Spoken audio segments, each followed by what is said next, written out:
Good afternoon. My name is Beth Morrison, Senior Curator in the Department of Manuscripts. On behalf of our department, I would like to welcome you, both those here in person and those online, to the Getty. I would like to begin by acknowledging the land that the Getty inhabits today. It was once known as Tavongar, the home of the Gabrieleño Tongva people. We show our respect to them as well as all First Peoples, past, present, and future, and honor their labor as original caretakers of this land. The Getty commits to building relationships with the Gabrieleño Tongva community. We invite you to acknowledge the history of this land and join us in caring for it.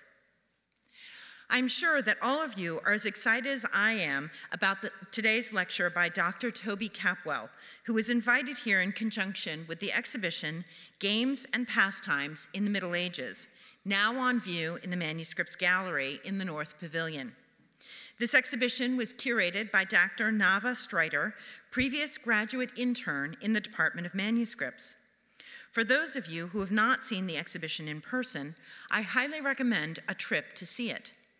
We also have a number of other programs related to the exhibition, including an upcoming online conversation about contemporary board and video games with a medieval theme, which will be moderated by Dr. Streiter in the coming months. So please keep checking the exhibition website for the exact date. More immediately, we also have some exciting projects here on site today. After the lecture, we encourage you not only to visit the exhibition, but also the museum courtyard.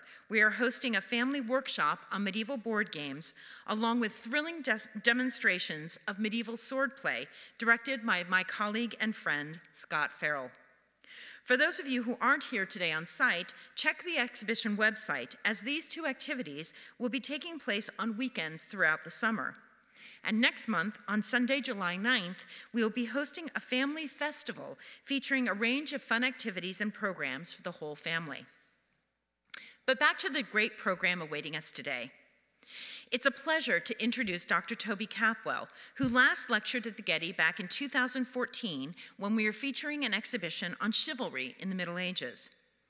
Many of you are already well acquainted with Toby, either from his long career as a curator at the Distinguished Wallace Collection in London, or from his many publications, both popular and scholarly, on medieval arms and armor, or from his reputation as a champion jouster on the international jousting circuit, or from his active social media presence. At last count, he had almost 12,000 followers on Instagram, including yours truly. Toby is a world-renowned authority on medieval and Renaissance arms and armor. Although he's the author of many books, he is perhaps best known for his 3-volume, 1,100-page work, Armor of the English Knight, published in 2015, 2021, and 2022. Toby also appears regularly on broadcast and online television, most recently in 3 episodes of the Business Insider YouTube series, How Real Is It?, in which he discusses the portrayal of knights and armored combat in movies and on TV. He was also historical advisor on the recent feature film, The Lost King, which tells the story of the discovery of the grave of Richard III in 2012. In fact, in 2015, Toby had the unusual honor of serving as one of the 2 fully armored horsemen escorting the remains of King Richard III from the battlefield at Bosworth to their final resting place in Leicester Cathedral. A fighter as well as a writer, Toby has been jousting and fighting in full plate armor for 30 years and has taken part in major jousts and tournaments all over the world. Today, Toby will be exploring one of the manuscripts currently on display in the exhibition in a talk titled Festivals of War and Peace, the Evolution of Jousts and Tournaments. Please join me in welcoming him. I'll turn it over to Toby. So much, Beth. It's great to be back, sort of. Yes, I'm really pleased to be able to contribute to your new exhibition. We need more exhibitions like this that, express the beauty and richness of the real subject of medieval and Renaissance art and culture. I probably don't need to say that this is an often misconceived and misunderstood subject, knights and armor and medieval combat especially. But I often talk about misconceptions, but I'm not going to today. Today, we're going to dive right into some really great primary reference material, some real evidence from the real past to try and uncover a little bit more about who these people really were and why on earth they would actually want to crash into each other at 40 or more miles per hour. But before we get into that, I just, just by way of introduction, say a couple of quick things about where I'm coming from in this subject. For me, arms and armor and knighthood is a life's fascination, really. I first went to the Metropolitan Museum of Art when I was about 5 years old. And the first thing I saw, the earliest memory that I have of this whole subject, is a knight arrayed for the joust, this spectacular horn-crested figure here that was a centerpiece of the Met's display in the 1970s when I first went there. You won't see it on display anymore. It's mostly a late 19th and early 20th century reconstruction, so it's normally not on display today. But I just wanted to show it to you because that was my starting point in all of this. And that's also an image that's of central importance as we go through the story of jousts and tournaments tonight. And I suppose by way of introduction, I should also make a point of admitting to everyone that I wanted to be a knight a long time before I wanted to be a curator in a museum or a writer of books or anything else. And you know, when a child goes to see a collection like this, they they don't want to look at it dispassionately. They want to absorb it. They want to become it. So from an early age, I was inspired to become that basically. And over the years, I've been fighting in armor and helping to promote knightly martial arts, both on foot and on horseback, as a serious business, as a competitive sporting movement, as well as a kind of historical inquiry. And in that time, I've built a number of different armors for myself, working with different armorers around the world, and each one of these was very much a learning experience. And you fight in different styles of armor, of different periods and different regions of Europe. You learn a lot about the subtleties of this, and it can be quite hard to imagine what it's like to fight in armor if you've not done it yourself. But you know, in my work, I always try to find ways of at least evoking that kind of physical experience. So, you know, for the last 20 or more years, I've been both a historical martial arts practitioner and an academic specialist, a curator in museums, someone who's working with the real surviving historical artifacts, as well as someone who tries to get out on the field and put my money where my mouth is, I suppose. So tonight I want to look at this Getty manuscript, which is so wonderful, but I also want to try and unpick what it shows and what it's trying to get at from a practical point of view, as well as from a scholarly one. So this is really one of my absolute favorite items in the collection of the Getty Museum. It's not a huge, lengthy work, but it's a very beguiling one, and it's very rich visually and culturally once you start looking at it. And so it forms a really great basis for talking about the whole history of joust and tournaments in general. So that's what I'm going to do. I'm going to keep referring to it and its contents as we go along, and I hope that will be interesting. It's this is a hugely important tournament book dating from the middle of the 16th century, and it's great. It's great as a foundation for our discussion because it really encapsulates the history and forms of the joust across 4 centuries. And on one slide, here it is. These are the entire contents, or the entire visual contents of the manuscript in one slide. I don't think I've ever spent longer on a single slide ever in my life, but it was worth it. It's very useful to step back and look at it in this way. It sort of becomes easier to see what its creators were trying to achieve and how they thought about jousts and formal combat more generally. So let's look at what we actually have here. The illustrations comprise 5 distinct groups, 3 of which are absolutely essential for our purposes today. First, we have a set of references to the more ancient history of mounted combat up to the early 15th century. And second, we have a summary of the more complex diversification of jousting forms that occurred at the imperial court of the German Emperor Maximilian I in the late 15th and 16th centuries. We'll say more about that shortly. Then there's a funny little, quite a short parade interlude, which is followed mostly by the third core group of images, which clearly record the joust and tournament forms that were current at the time the manuscript was actually created. And finally, just as a kind of side note, I can't cover it tonight. It's very interesting, but I can't cover what I'm kind of just for convenience sake referring to as the fashion show, which is the series of figures that periodically pop up as the manuscript progresses that illustrate, very fashionable male dress, probably specifically male dress as recommended for wear by the footmen and valets and squires working at tournaments. But this is kind of a separate issue, and for the sake of time and brevity, I'm not going to talk so much about them. But I'm sure a costume expert would have quite a lot to say about that.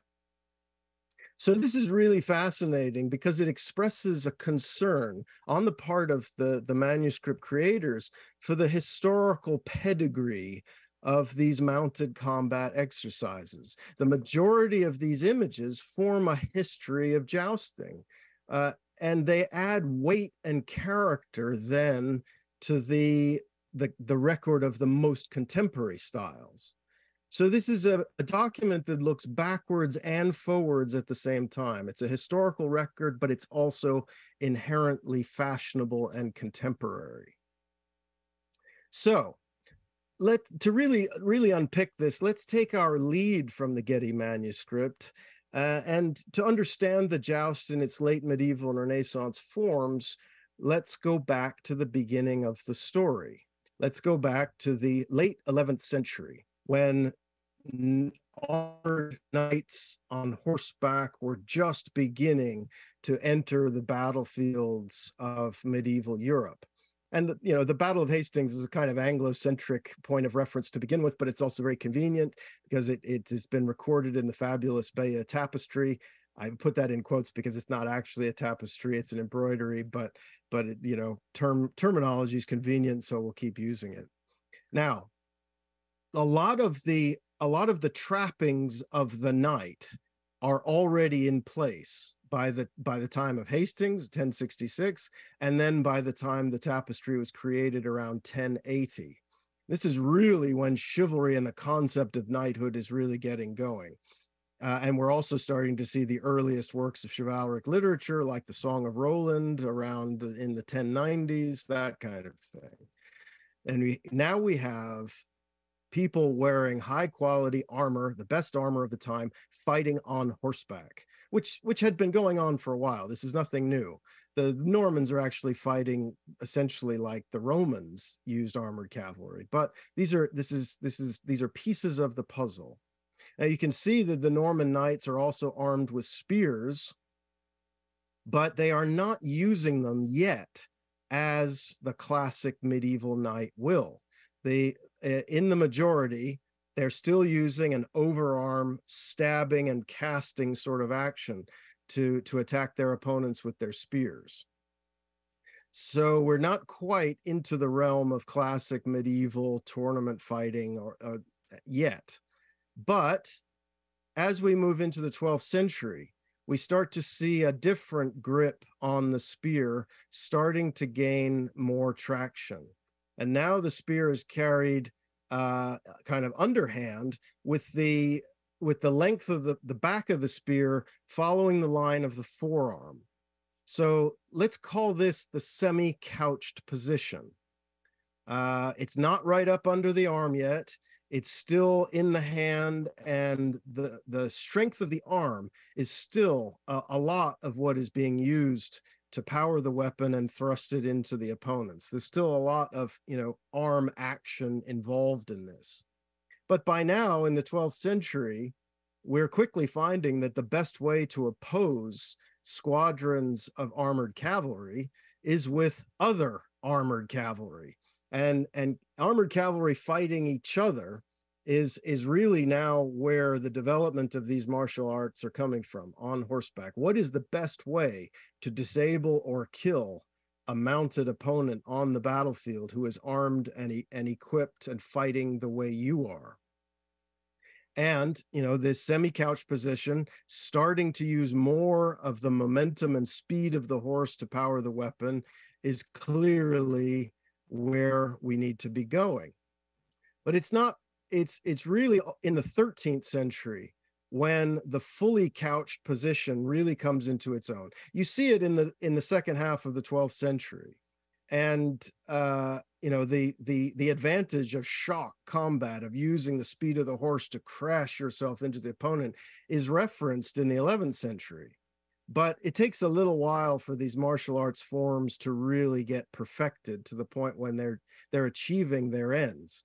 And it's only really typically in the 13th century that now you see the spear gripped high under the arm with the hand wrapping around it. So the spear is really gripped by the body, and it's now the speed and momentum of the horse is being primarily channeled into the opponent. And there's no arm strength, thrusting action involved anymore. And that's where you see artists really now starting to want to show us some visual conjuring of the effect of this kind of impact encounter. This is when we start to see opponents being picked up and thrown over the hindquarters of their horses by these enormous impacts. Now, this is a very effective, very lethal fighting technique, but it's hard. Couched lance combat is hard. Actually, all mounted combat is enormously challenging and has to be practiced. It has to be trained. And this is where we run in the 12th century and the early 13th century into a serious problem, almost a paradox. How do you train these men for war using these complex martial arts techniques, wearing all of this the armor and riding their horses and all the rest of it? How do you put all of that together in a way that is useful training for war without actually getting everybody killed? And this is where the earliest tournaments come from.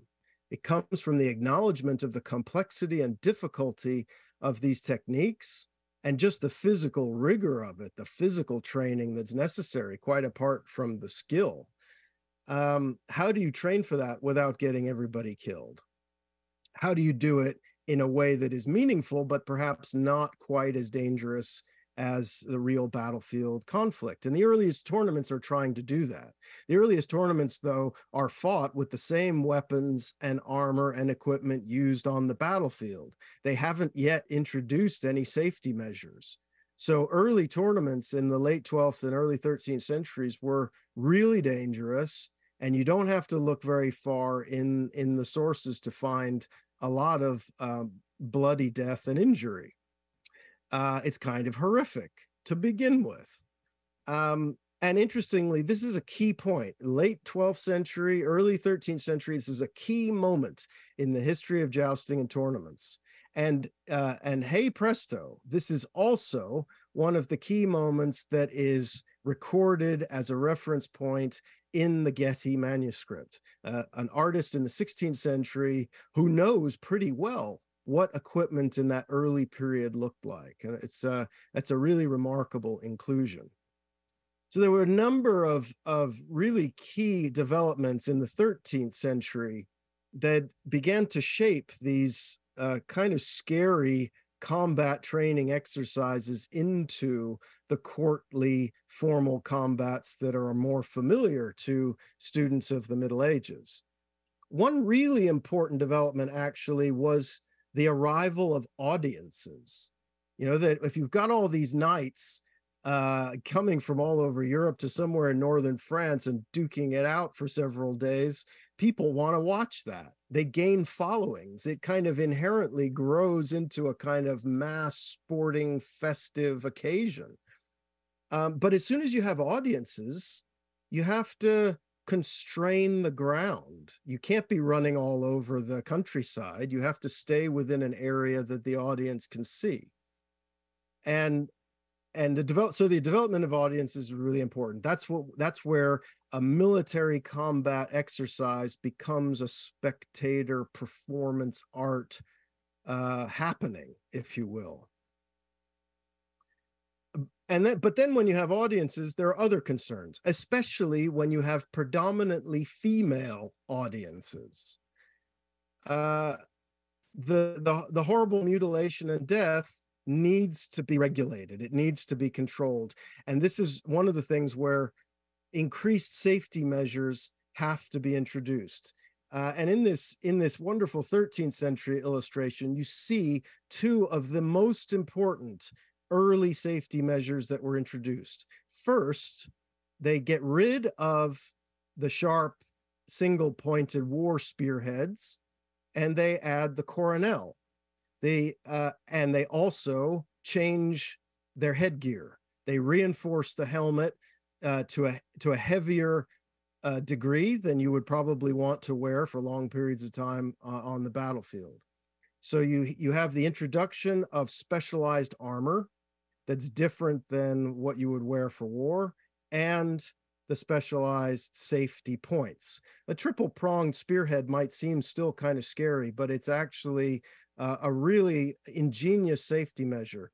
It does several different things. It prevents penetration of the shield, or helps prevent penetration. It also makes it impossible to get through the vision slits or sights of the helmet. That's pretty important. And actually also the spread of the tines on the spearhead make the end of the spear much easier to see from the jouster's point of view. So you have a really good sense of where the spearhead is in space. That's kind of a secondary benefit, but from a practitioner's point of view, I thought I'd mention it. So we have this divergence now. We have the training for war, and we have these courtly spectacles. Jousts of war and jousts of peace. And that's a literal grammatic specialization in the terminology. We get these terms, joust of peace, joust of war, appearing in documents by the middle of the 14th century, if not earlier. And in manuscripts of that period onwards, we can clearly see the differences. The joust of peace is this game that has armor and equipment that's not like what you would wear for war at all. It's there for that one game to keep everybody as safe and happy as possible. And then the joust of war is the more serious connoisseur's encounter, where you're still taking greater risks and using the same equipment that you would take to the battlefield. And jousts of peace and jousts of war continue throughout the whole history of this subject into the 17th century. Don't let any of that old 20th century historiography get in your way. All of that nonsense about characterizing the Renaissance as an age of chivalric decadence and decline, when tournaments just became kind of pillow fights or whatever. It's nonsense. Just throw all that away and let's look at the real story here. Oh, I should also say before we move on, just this is a convenient point to note that as jousting forms began to diversify, all of these forms, however complex it gets into the 15th and 16th centuries, they always have the same essential goals.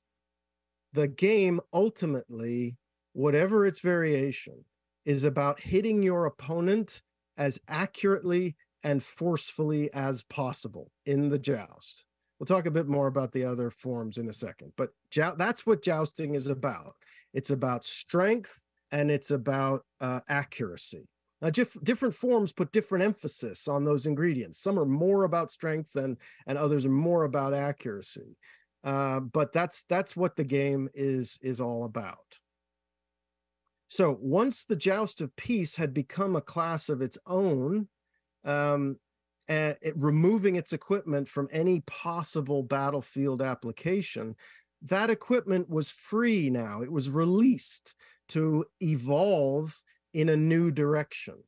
You know, evolution, whether it's natural selection, you know, in nature, or whether it's artificial selection in human technology, change is driven by the pressures, by the functional environment and what needs to be done most efficiently. So once you've defined Joust of Peace as its own thing, the equipment can evolve just for that.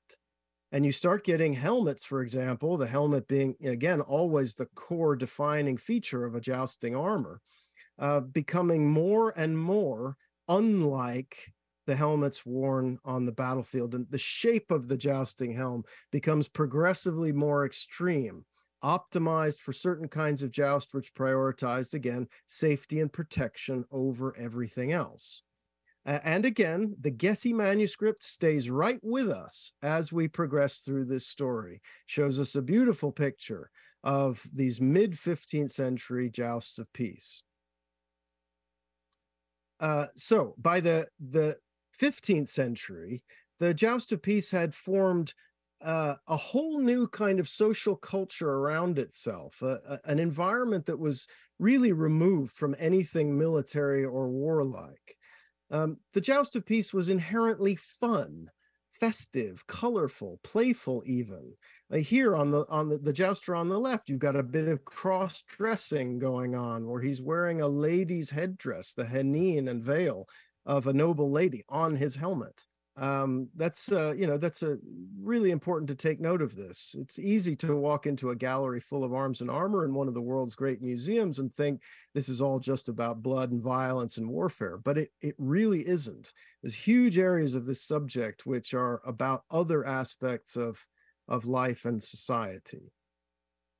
Just to check in with the modern community of practitioners of all of this. The thing about highly specialized armor for the joust, as it's evolving now in the 15th century, is that it was very expensive and technically quite advanced to understand and to know how to operate safely and correctly. And in hindsight now, I don't think it's very surprising, therefore, that as the modern historical jousting culture grew up in the 1990s and early 2000s, as we tentatively dipped our toes in the lake of chivalric daring do, everyone tended to gravitate towards field armor.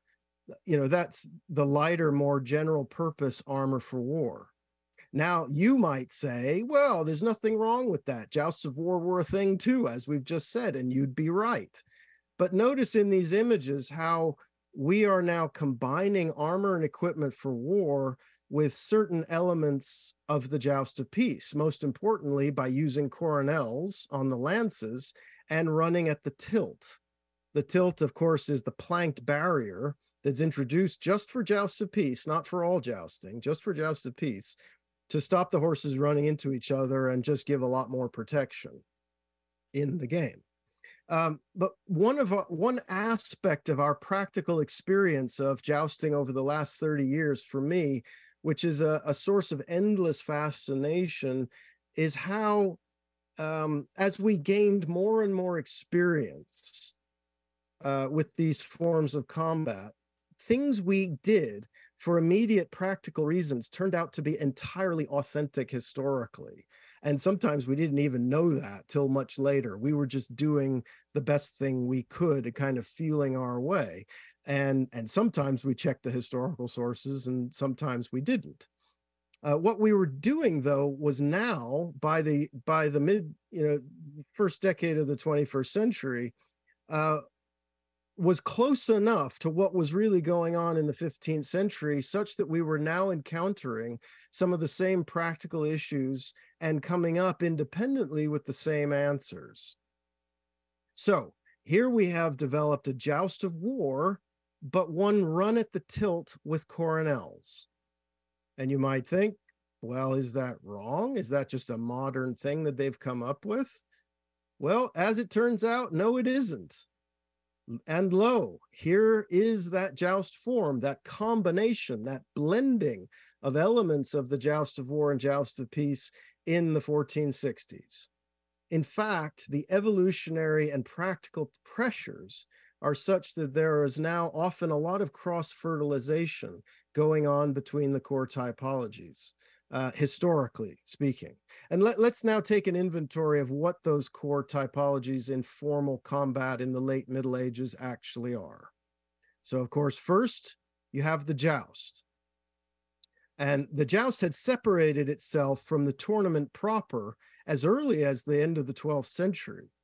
And still you have a formal version of that original tournament, usually referred to in late medieval sources as the tourney. That's still the masked battle-like encounter on horseback, but fought at close quarters with the sword or with clubs or something like that. Joust, tourney, and then from the late 14th century, growing out of various military deeds of arms during the Hundred Years' War and so forth, by the 15th century, we have tournament foot combats, sporting combats fought on foot without the horses. And this is these three forms of combat, they are the typological framework that's essential to understanding the Getty manuscript and the history of jousts and tournaments as a whole.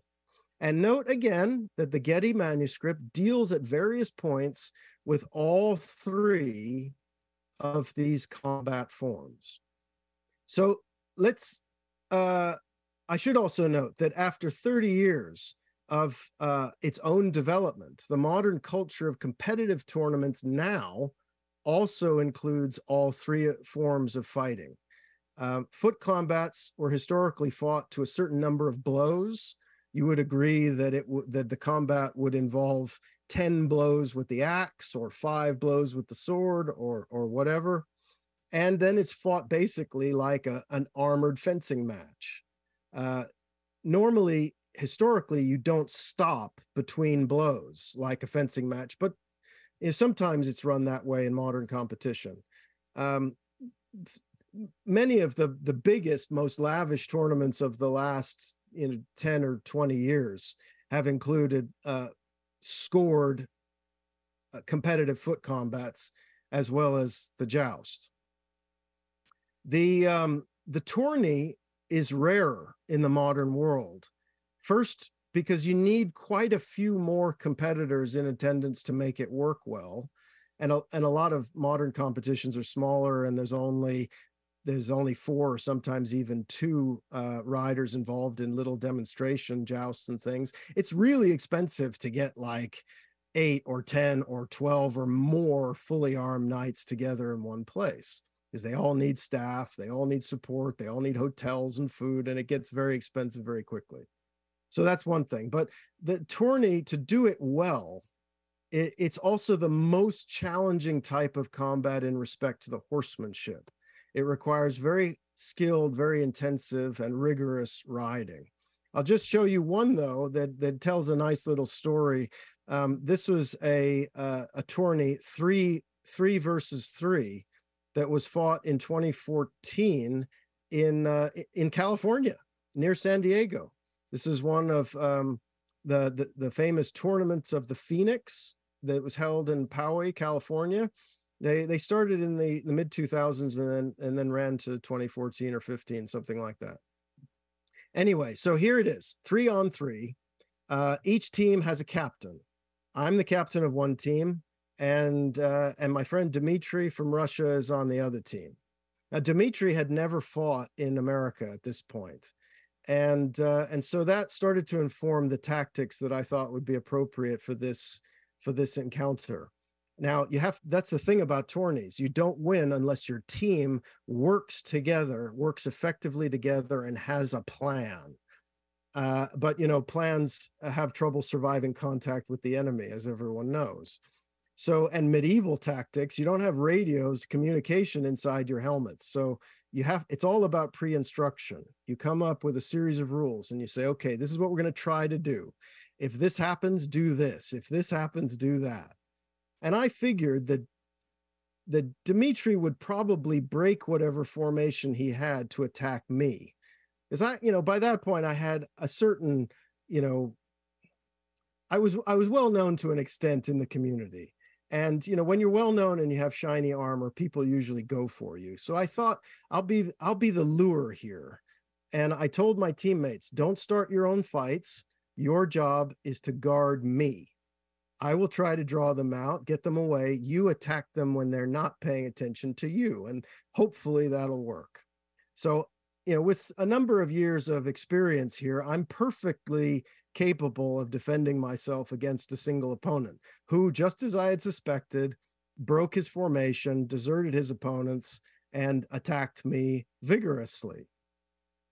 And we had a good fight there, and I tried to move him onto one side of the field where I could contain him, draw him away, while my teammate boxed him in. And here you can see on the bottom on the right here, my teammate Luc Petiot from France is getting onto his other side. This is a fundamental truth about fighting on horseback. You cannot defend both sides of your body at the same time. You can either fight on the left or the right, but if you're attacked from both sides at the same time, you're going to lose, especially if you lose your ability to maneuver. And so we basically boxed the enemy captain in and beat him until he asked us politely to stop. And it's still unclear how you actually decide how somebody wins in the tourney. The judges have to make that call. And I guess as a fighter in the tourney, you just have to make your superiority as obvious as possible. It's usually not that. It's not so easy. It certainly wasn't easy in this case. I'm summing up very quickly. Dmitri's a very powerful, very scary opponent. He's big guy on a big horse. I don't want to give you the impression that this was easy at all. Just a rare instance of how things actually went the way they were supposed to go. So, back to the historical timeline here. The single most important figure in the history of jousting is, of course, the Emperor Maximilian, whose personality and influence looms quite large in our story and actually in the illustrations of the Getty manuscript itself. Maximilian well understood the vital importance of knightly prowess to a Renaissance nobleman, and he fought personally on the battlefield. He made sure to distinguish himself in many tournaments and courtly spectacles, and found that there was huge social and political benefit from doing this. And to do all of that, he needed strong relationships with armorers. And for Maximilian, foremost, from his early career as Archduke of Austria and Jura Uxoris, Duke of Burgundy, he had a long relationship with the master armorers of the Helmschmied family in Augsburg.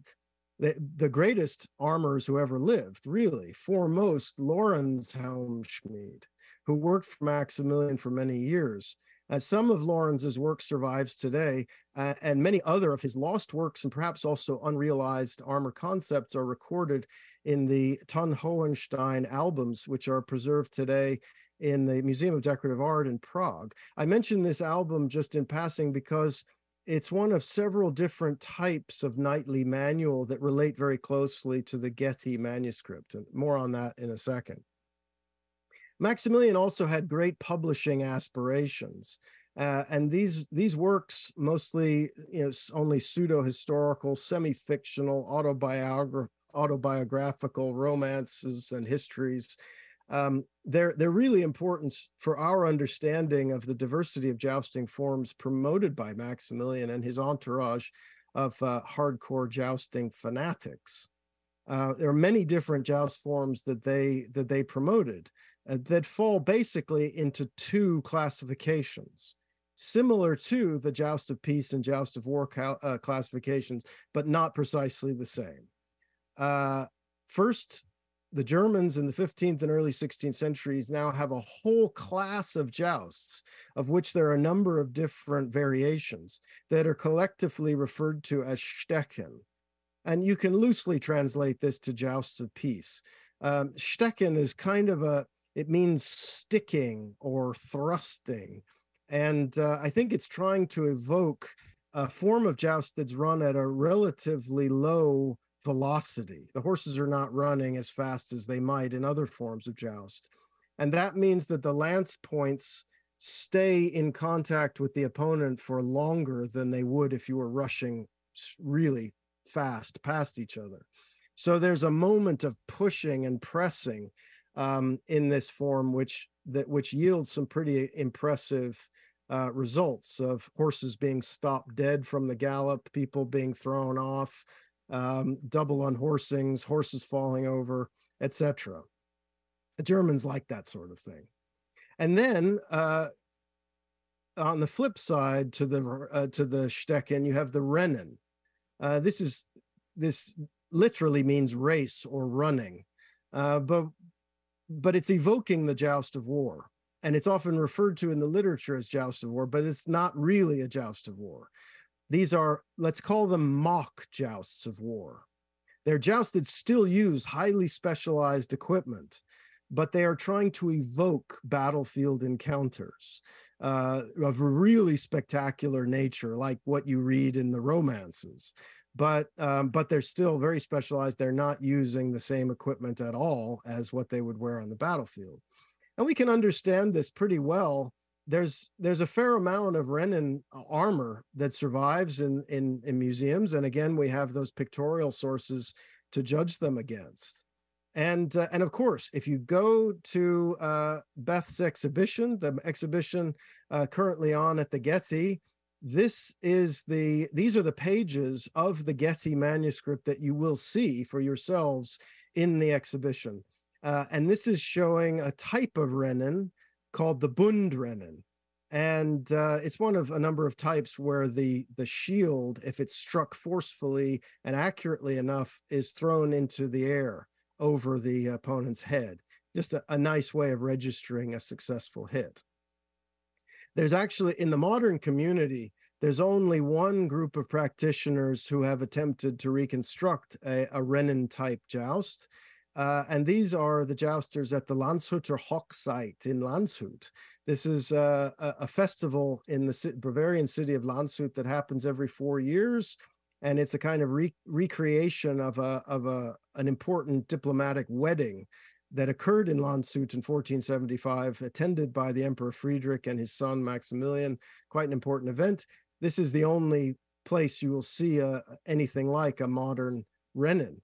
And a few years ago, I've been going there for years, and one year the jousters there were kind enough to let me try out their gear, and put me on a horse and saw what happened. And this was hugely instructive. It taught me a lot about what the Rennen is probably about. It's technically phenomenally difficult. It's one of the most physically challenging forms of joust that I know about, and I think that's very much intentional. Maximilian and his court were expert warriors, and they were looking for challenges. They were looking for the next thing to test themselves with and to impress their courts. And it is impressive.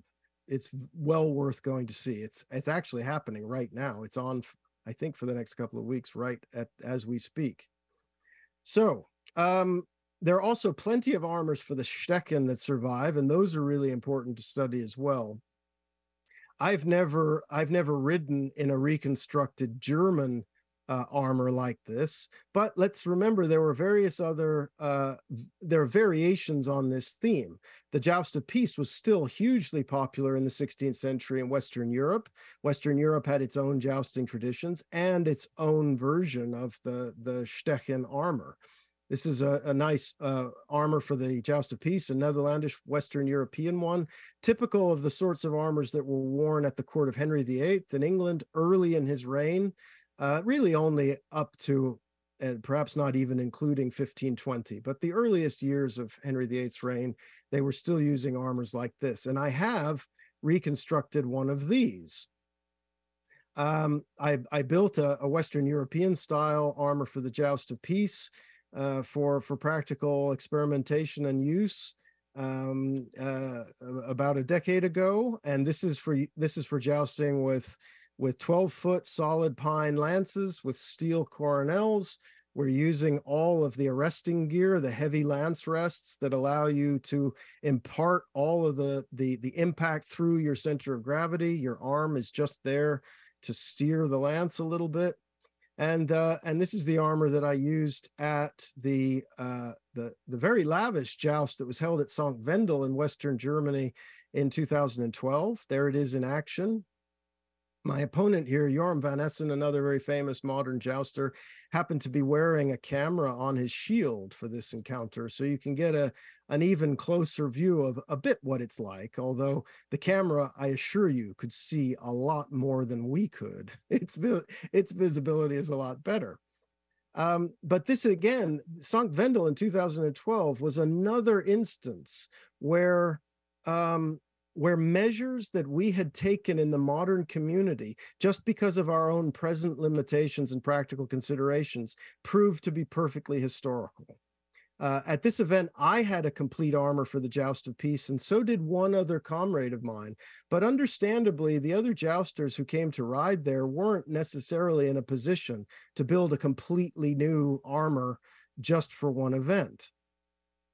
So what they did to bring their gear up to spec for this kind of heavy courtly joust was to take their war armors and fit a heavy jousting helm onto it, use a thick jousting shield, maybe add, a thicker gauntlet here and there or whatever. But they were essentially using field armor that had a couple of special upgrades for this heavy form of joust. That they just did because of practical necessities of time, money, and everything else. You could see it just as a modern measure. But then when you look at the sources, there it is. There again, they had the same issues as we did very frequently. They couldn't always build brand new armors for everything, so they adapted what they had for particular purposes. Now, someone riding in light, comfortable field armor, even one reinforced a bit for jousting, has a seriously unfair advantage against someone who's wearing a complete jousting armor. So for the next big event, I moved sort of sideways with my equipment and brought my own field armor up to this same standard and ditched the jousting armor for present purposes anyway. And at Schaffhausen in Switzerland in 2014, everyone was wearing these upgraded field armors. And this was a really important moment in the whole history of modern jousting, because here we are in the city square at Schaffhausen in Switzerland. This was like the Monte Carlo of tournaments in the 15th century. It was a very, very famous center.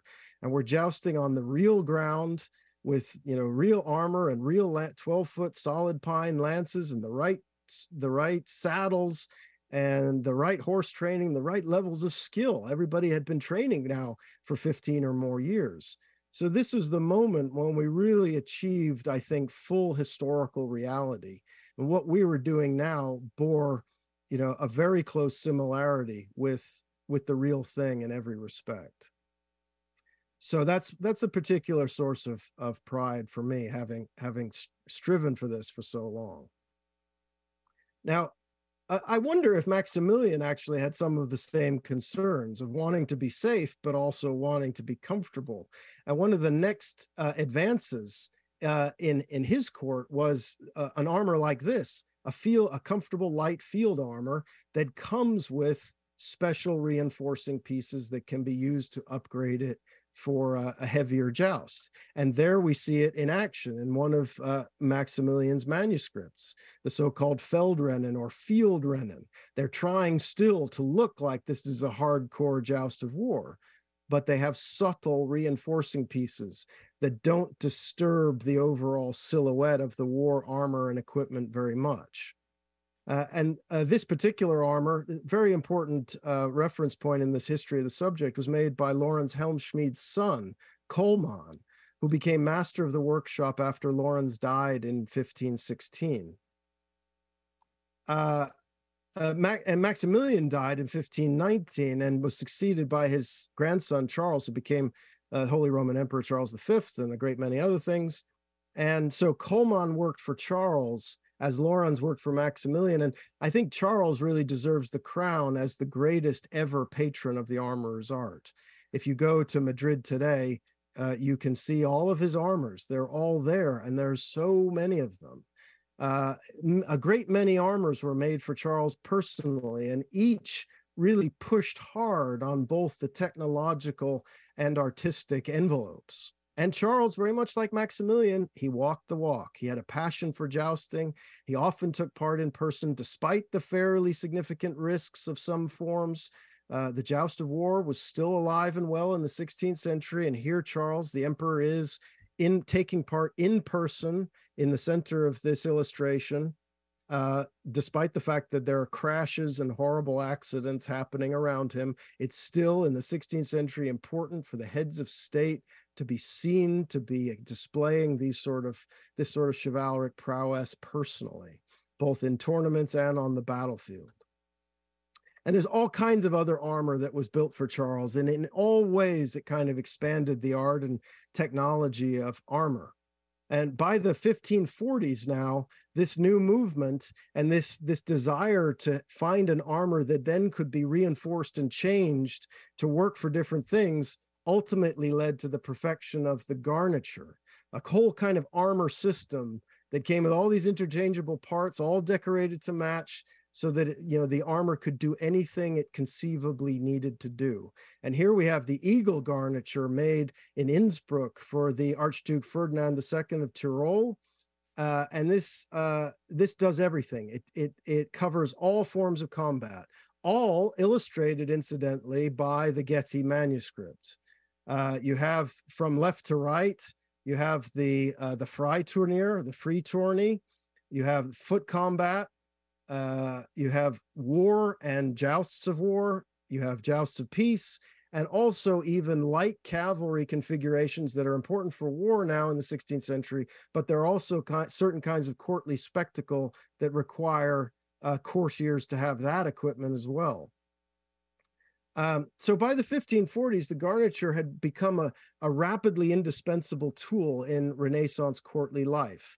If you're whether you're a rich and powerful nobleman or an aspiring young knight, this is the gear that allowed you to take part in courtly life at the highest level. Here's just one example. Prince Philip of Spain. Here he is, the son of the Emperor Charles V, and Charles hoped that Philip would one day inherit all of his various lands and titles.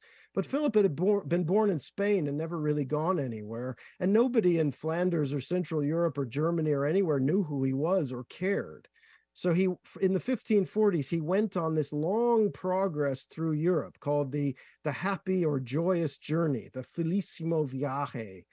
And this was a calendar of years of spectacles and tournaments and formal combats all over Europe, designed to introduce Philip to all of his future peoples. And the greatest of all of these tournaments that took place during the Felicissimo Viaje was held here at the Palace of Binche near Mons in the Netherlands in 1549. It was organized by Mary of Hungary, Charles V's sister, a governor of the Netherlands on his behalf, and Prince Philip's aunt. And the courtly spectacle at Binche encapsulated a number of different forms of combat. First, in the courtyard or jardin of the palace, there were foot combats on the first day, both in the Champ Clos and at the barriers, where they wear this heavily reinforced, very specialized foot combat armor with these long skirts or tonlets, as they're called. And the Getty manuscript also shows us all of the equipment required for these sporting competitive foot combats. Again, this is just as unlike war equipment as the heavy jousting armor. And I wanted to mention this depiction in the Getty manuscript especially because it has very tantalizing parallels with another illustration that we find in the Ton Hohenstein album. Again, that album that records the work of the Helmschmieds and many other things. It's just, I don't know what this means. It's just one of many tantalizing parallels between the Getty manuscript and many other Renaissance armor albums and tournament books. On later in this tournament, the next stage was a passage of arms fought in war armor on horseback that was held outside the walls of the palace. This is a passage of arms with defenders and challengers. It was called The Adventure of the Enchanted Sword, and the story of the combats kind of enacted was taken from the runaway bestseller of the Renaissance, a chivalric romance called Amadis of Gaul. And you don't need the story at the moment. It's just a sort of an Arthurian story that has lots of damsels in distress and knights running around in magic forests fighting each other, and so forth. But this is a nice 16th century depiction of the story of Amadis of Gaul, and this is precisely what the courts of Europe were really trying to enact physically in these courtly spectacles. And at Binche, they had this rolling landscape outside the castle, which they set up for these combats, which took three forms: a joust of war on horseback, where the challengers have to first encounter the Knight of the Red Griffin, and if they beat him, they have to go on to fight the Knight of the Black Eagle in a mounted sword fight, and if they beat him, they have to go on and dismount and fight the Knight of the Golden Lion on foot with the sword. And if they beat all three challengers, then they win a prize. And there's a lot more to it, but we don't have time to get into it. But the point is, even at a courtly spectacle like this, they're fighting in war equipment, and this is still warlike encounters. Their 12th century forebears would have been proud. And the Getty manuscript illustrates very clearly all of the equipment that they would have used for a passage of arms like this. And similar things are illustrated in contemporary sources. Finally, the last days of the Binche spectacle were taken up with the Freiturnier, the free tourney, which is again the 16th century version of the old mass combat of the 12th century. It starts with a mass combat, a mass encounter with lances before mounted sword combat ensues until someone says stop and somebody figures out who wins. And I must say that the Getty manuscript has one of the most important surviving illustrations of the mid-16th century Freiturnier. I can't emphasize how important this illustration is and how rare it is for this date and this subject. So, just in conclusion, I'd like to really emphasize my fascination with the Getty manuscript. There's so much here in the comparatively straightforward and uncomplicated work. Its beguiling images speak to all kinds of connections with other manuscripts of the period of several different types and genres: the armor album, the tournament book, the knightly combat compendium, to name just three, and not even consider the aforementioned fashion show. So there's still much to be found out and much to be done with this wonderful work. I'm still jousting. Post-COVID, we're putting the community back together. So keep an eye on the calendar if you want to see one of those events. I've also published as much as I can, as fast as I can, when I'm of my work on joust and tournaments. You can chase that up for yourselves as well. It only remains for me to say thank you very much, everyone, for coming and listening to me, and to the Getty for inviting me. Thank you, Beth.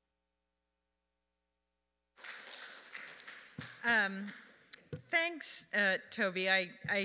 learned an amazing amount during the last hour. I always learn from you ever since the first time I met you and started peppering you with my own dumb questions, which you were always very, very patient with. But we have some questions from our online audience that we'll just go through. Our first question is from Eric Dolecki. Would you consider joust to be a natural and technological progression of gladiatorial martial art activities exercised by the ancient Romans as displays of prowess and power, as well as maintaining a general readiness for declared warfare? No, but I think they would have. I think in the Renaissance, it was very fashionable to find any way of associating what you do with what the Romans did. And there are a lot of sort of chivalric manuals and things that have titles like, you know, Ars Gladiatoria and so forth. But really, gladiatorial combat in Rome was a very, very different thing than you know, medieval and Renaissance jousting and tournaments. First of all, it's a different group of people who are doing these formal combats for different reasons. You know, it's not the Roman nobility themselves who are in the arena, although there are a couple of very unusual cases like the Emperor Commodus who did take part.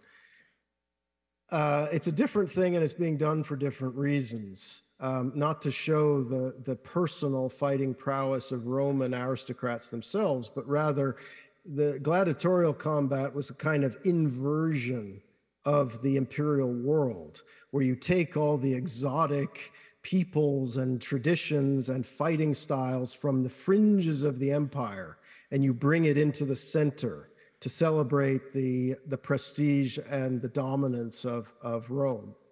And that's not really the same as what was going on in tournaments, really. All right, great, thanks. The next question, and I'm sorry if I don't get the name right, is from Rudy Tony. Were there no security measures provided when King Henry VIII was injured in his thigh during jousting? And I think this is a reference to the safety measures that you were talking about taking in jousting. Yes. Well, the first thing to say is that Henry VIII was never injured jousting. That's a major misconception that's been batted around by various British TV historians, and it never happened. He did suffer various injuries in the course of his physical pursuits. Most of his bad injuries came from tennis, though. Tennis is vastly more dangerous than jousting. I don't know why anyone would be interested in doing that, but he did suffer, you know, riding accidents. And there was one notable occasion in 1536, which is the event that's often mistaken as a jousting accident, where he was either just riding one of his many spirited horses, or he was running at the ring without. But either way, it wasn't jousting, and he wasn't wearing any armor. And the horse freaked out and fell over on him, and he suffered a concussion and apparently a leg injury as well. But didn't Anthony of Burgundy? But the point is, if it had happened in a joust, he'd been wearing full plate Greenwich armor of the very best quality, and there would be no concussion and there would be no leg injury. His injuries occur because he was doing something out of armor, and, you know, riding horses is always risky. So there was no joust in 1536 at the time of that accident. Tudor tournaments are very well documented. And if you chase the primary sources down properly, it's clear that it was simply a riding accident or possibly something that occurred while he was running at the ring. Didn't Anthony of Burgundy, though, break his leg during a joust in England at one time? I thought I remembered that. There were injuries at the passage of arms between the Bastard of Burgundy and Anthony de Woodville in 1468, 67, 68. But that's a separate thing entirely. Henry VIII almost was very seriously injured in 1524 when he neglected to lower the upper part of his visor on a new armor that he was still experimenting with. But there was an instance where he made a major error in the operation of his equipment, but luckily he was unhurt.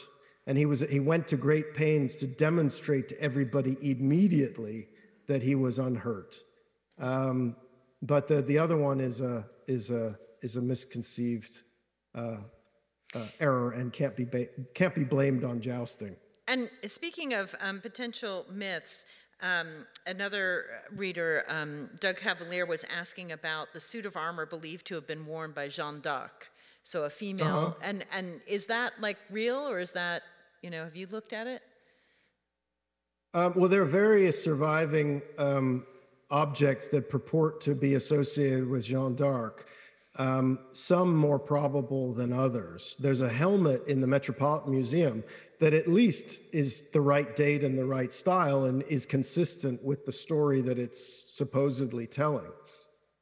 But there is no armor surviving that can be proven to be hers. She definitely did have full plate armor, because we have the purchase documents from the King of France commissioning it and paying for it. But it doesn't survive as far as anybody knows. All right, thanks. We'll just take a couple of more questions. One from Sharon Smith. I'm interested in the well-being of the horses. Are efforts made to protect the horses during 21st century jousts that you participated in? Yes, absolutely. Absolutely. I mean, nobody wants to hurt a horse, and, we take the measures that were always taken. We almost always joust with a tilt, and the tilt is normally high enough and fully planked so it covers most of the horse. So it's almost impossible to hit the majority of the horse, even if you were really trying to, which we of course do not do. Also, normally when you're jousting with the lance rest is set high enough so that it's actually quite hard work to get the lance even level to hit the opponent in the head or in the upper part of the shield. It's actually very, very difficult to make the lance go low enough to even be anywhere near the horse. And obviously that's the top of the safety list, is the lance technique training, to always have control of the weapon and to know what good lance technique is, which we learn from the historical sources that describe it. There's a whole catalog of 15th and 16th century jousting texts which tell you what good lance technique is.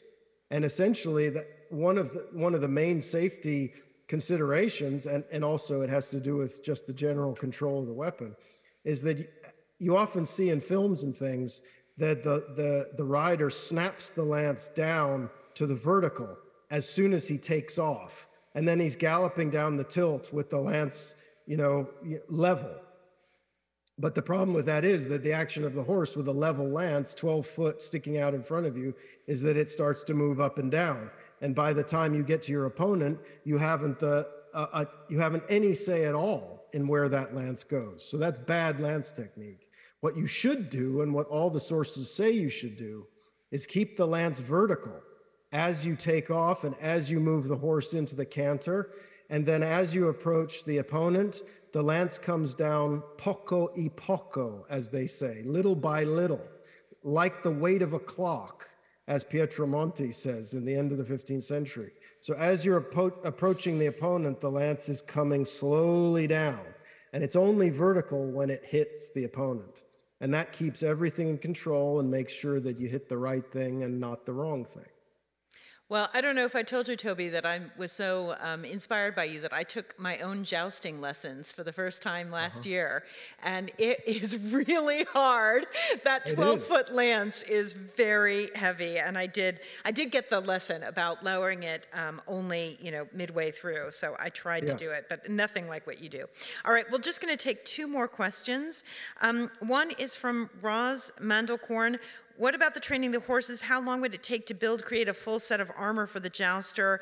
And are there any female jousters? And I would add one more thing to that, which I noticed in the Getty illumination, the horse has fabric over its eyes. Was that something common, so that even with the tilt there, the horses would, shy or something? Is that why they were covered? Okay, I'll take those in order, if I can remember them all. Okay, point one. The general training of the horse. Well, in animal training, whatever the animal is, first and foremost is about choosing an animal, a particular individual who has a natural inclination to do whatever it is that you would like to train it to do. You know, you can beat an animal and force it into doing something, but it will never do it as well as it could if it wanted to and if it had a natural inclination to do so. So we try to find horses that like running and are excited by everything they see around them, and horses that like being in front of people and you know, and have the focus and aren't scared by the armor or the noise or the feathers or anything else. I mean, most horses need a bit of time to get used to some of that. But if you pick the right individuals to begin with, the training isn't super hard. They need time to look at the armor and see it on other people and walk around it, and they need time running up and down the tilt to understand the job that they're being asked to do. But you shouldn't have to force the horse to do any of that. You know, within a few weeks, if a horse just hates armor and doesn't want to know, then it makes that obvious, and maybe you should find a different horse to work with if that's the case. Though it's a basic rule for anything, I think. As far as building armor, there are lots of great armorers around in the world today, but they're mostly very busy. And if you're commissioning a complete armor all at once, it's going to take at least 2 years, probably, to build. And a lot of times you're not commissioning a complete armor. You're buying a helmet, a breastplate, and some shoulders from one person at one time, and some arms and legs from someone else at another time. There are obviously many different ways of doing it, and it all depends on the armorer's schedule, their availability, and when you can get a slot to work with them. Female jousters. What was the next? Oh, female jousters. Yes, there's always some. There's certainly more than there used to be, and some very good ones. My 11-year-old son's absolute favorite jouster in the world is a woman. Her name's Alex. She's a Dutch. I think she's mostly retired now, but we jousted together for years, and she was superb rider and a great jouster.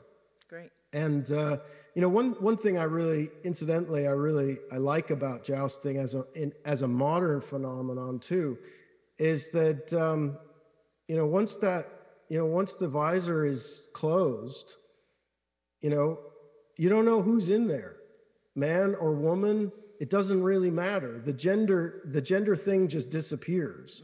And, all is that there's a person at the other end of the field who has enough guts and for themselves and respect for you to go against you. And, these days, that's pretty refreshing to just not be concerned with those things. And then the covering over the horse's eyes. Yeah, that's a particularly German thing. You rarely see the blindfolding of horses in jousting outside the German lands. I won't say never, because if I do, someone will find an instance of it, of course. But it's for the most part a German thing. And the Germans generally like to run without a tilt. Most of their jousting forms are at random or in the open field. So blindfolding the horses is a way of, getting them to run without worrying about anything that they see. And they also often, not always, but often put collars of bells around their necks too, so they're not hearing anything except the constant noise of the bells. So they train the horses with that sensory deprivation just to get them running, cleanly and consistently. It's a pretty impressive feat of horse training, actually, just to get a horse to run as fast as it will without being able to see anything. Wow. I haven't tried that myself. I don't know anyone who has. All right, we're going to take one last question, and I apologize in advance for mangling this name. The question comes in from Femke Udevilligen, and the question says, nights in hotels? Don't they stay in their medieval tents on your side of the pond like in Europe? Not the tournaments I go to. Have you ever stayed in a medieval tent like they show in the medieval illuminations? Yeah, I have. I mean, it does happen, and there are tournaments that happen in remote locations where it's just the most practical thing to do because you like to stay close to your horses and things. But you know, when you're jousting in a town square in Switzerland, you know, a 4 or 5 star hotel is appreciated. All right. Well, and they did historically. You know, René of Anjou in his Livre de Tournoi talks about the regulations for displaying your coats of arms and your banners outside of your hotel. Yeah. So there. There you go. I bet those were 4 or 5 stars for sure if it was René of Anjou. So in any case, thank you so much, Toby, for joining us today and for being patient with these questions. And as I said, I encourage everyone here in the audience today to go outside and experience the activities we have here, or if you are listening online, to come and see the exhibition and those activities on a different weekend. Thank you so much. Thank you, everybody.